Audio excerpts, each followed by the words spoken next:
Hey guys, welcome back to my channel.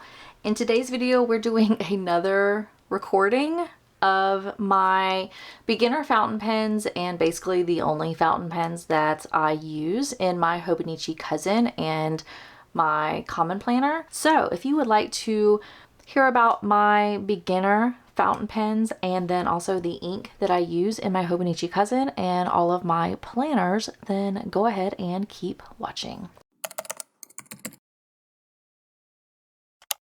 We'll start with the pens first and then we'll move on to the ink because the ink kind of ties in to some of the issues that I have with one of my pens. So we're going to look at the pens first. Now, I have 4 fountain pens that I want to talk about.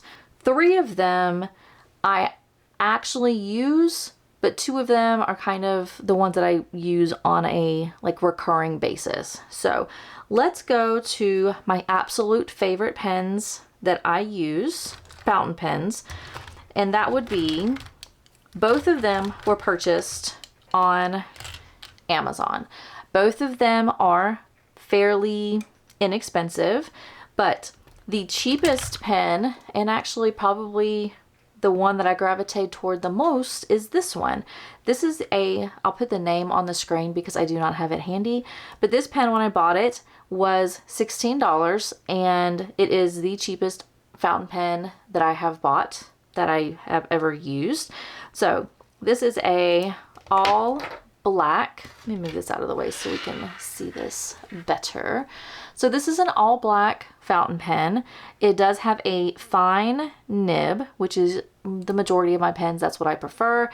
And all of my pens that I have a cartridge. So this one actually I need to re-ink. You can see how much of the ink I have used, but I use a cartridge. I just like the idea of using a cartridge to twist to fill the ink in my pens.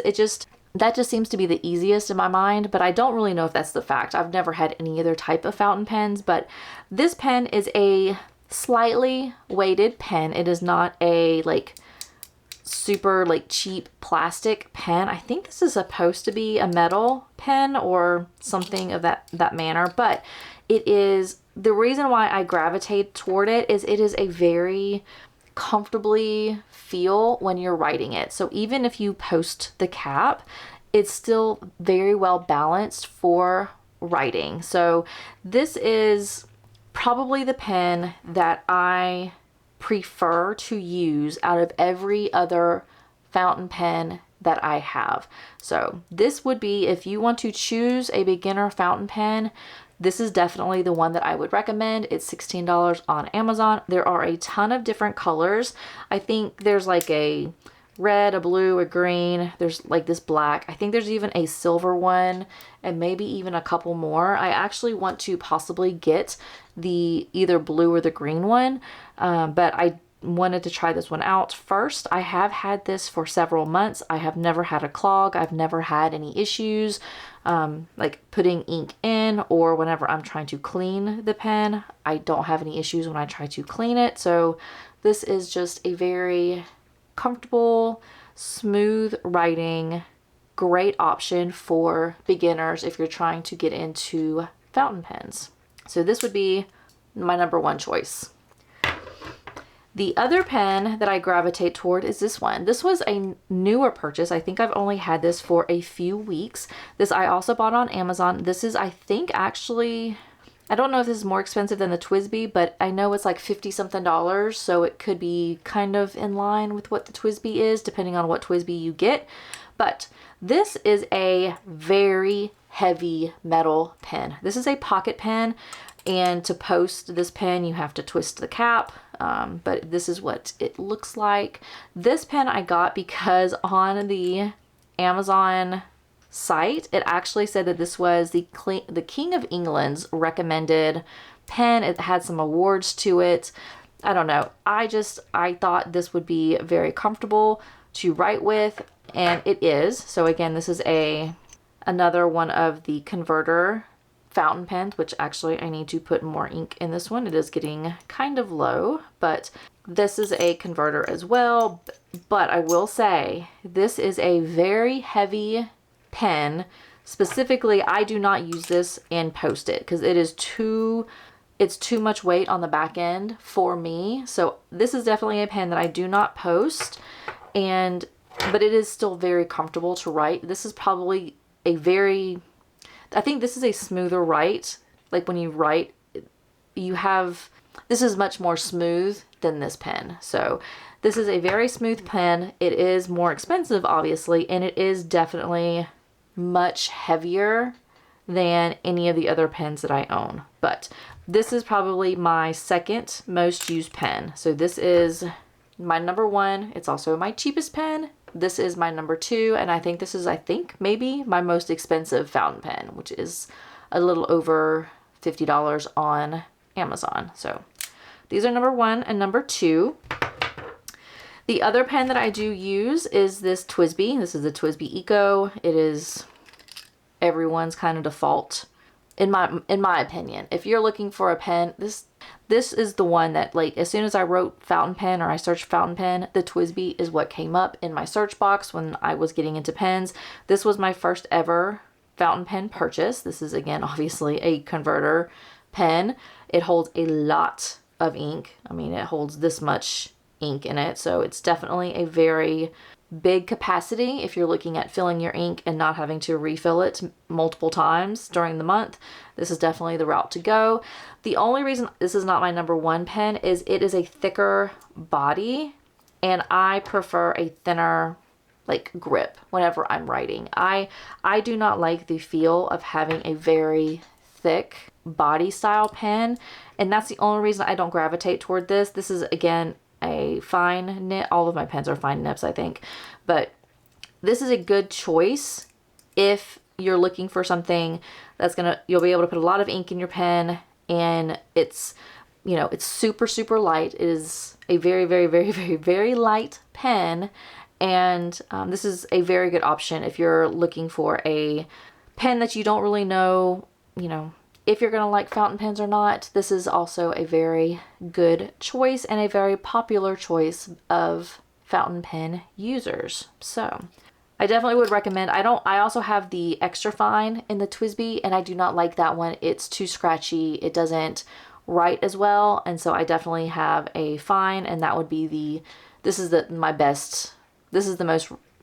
pen that I would definitely use with a fine nib, in my opinion. And then the last pen that I have, which I no longer use, and I might end up using later, but I don't use it right now. That is this pen. This is a dupe for the Pilot Vanishing point, and I got this on Amazon. I did just recently clean this because I was using the ink that I'm about to talk about, and it completely jammed up. It caused blockages in my ink or in my pen. So this I have cleaned, but I think there's still some cleaning to do underneath. I'm not sure, but I don't use this pen anymore because it does not work well with the ink that I prefer. So right now I just kind of have this on the shelf, just waiting to be used. If you're not going to use this ink, I can only talk to what is happening with this ink, but if you do not use this ink that I'm about to talk about, this pen might be a good choice for you. So I think this pen was like $40 or so. It is a very comfortable write, or a very comfortable pen. This I did also get in I believe the fine nib, and overall I really enjoyed this pen. I used it constantly up until I was getting issues with this ink.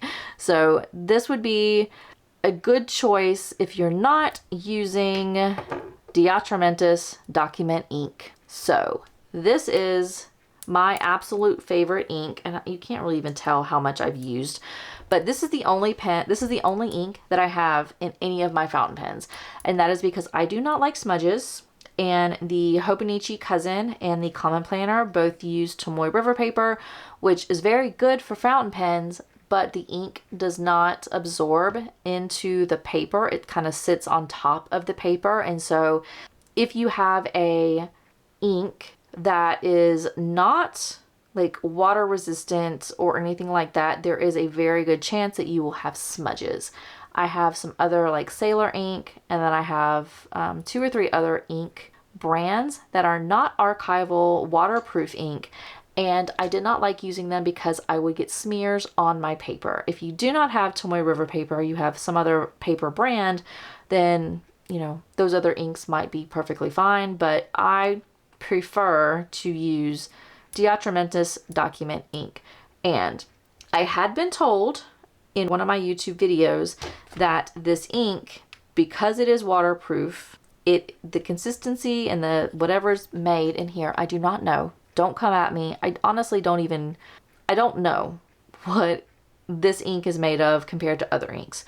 All I know is this is the ink I prefer, but this ink did not work with this pen. It caused blockages.